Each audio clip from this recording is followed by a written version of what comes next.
এরপরে আমরা করব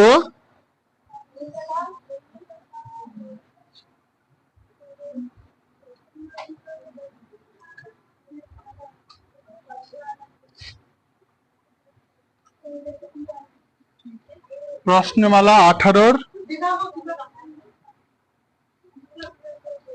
3।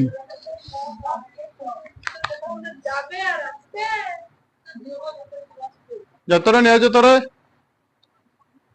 কইরা আসলাম যা।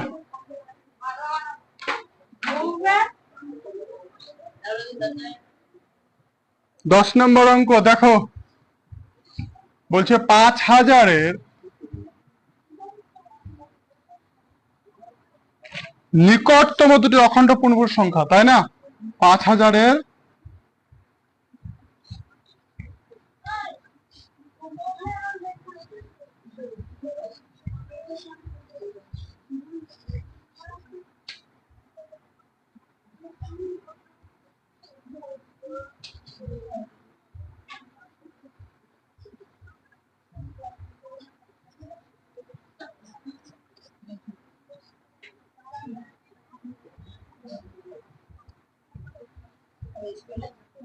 সংখ্যা, 5000-এর নিকটতম দুটি পূর্ণবর্গ সংখ্যা কি হতে পারে বলতো?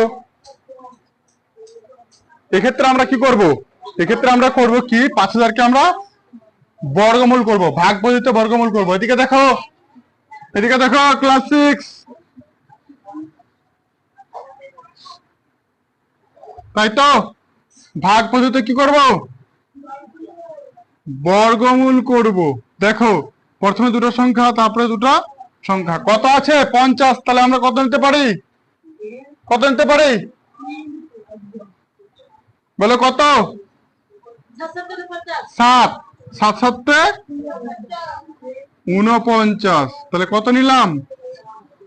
7 হলো 49। তাহলে কত নামবে বিয়োগ করলে? 1।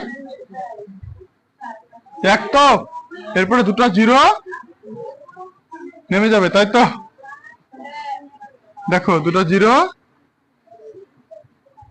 নেমে যাবে। এবার এখানে 7 যোগ করব, হয়ে গেল কত? 14, তাই তো? আচ্ছা, এখানে কি আছে? 100 আছে, কিন্তু এখানে যদি 1 নেই 141 হয়ে যাবে, তাহলে কি নিব? 0 নিচ্ছি, তাই না? তাহলে 0 নিলে কি হবে? 0 হবে।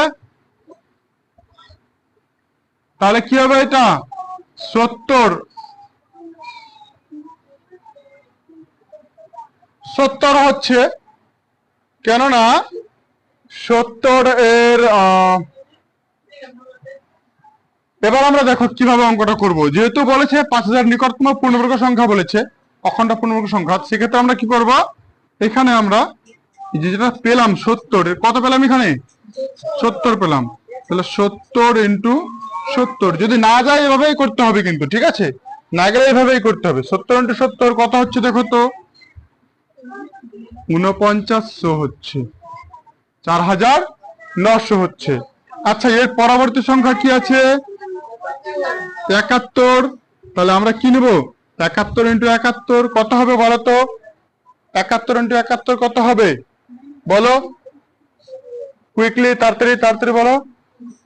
71 ইন্টু 71 কত হয়?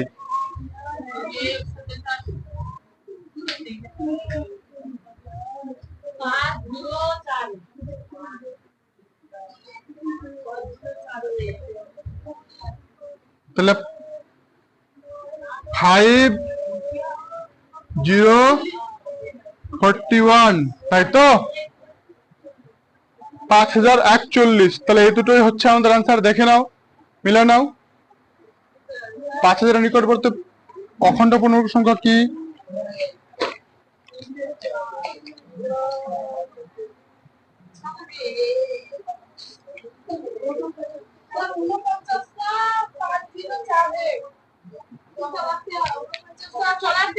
ঠিক আছে, বুঝা গেছে? হ্যাঁ, এই হচ্ছে আমাদের আনসার।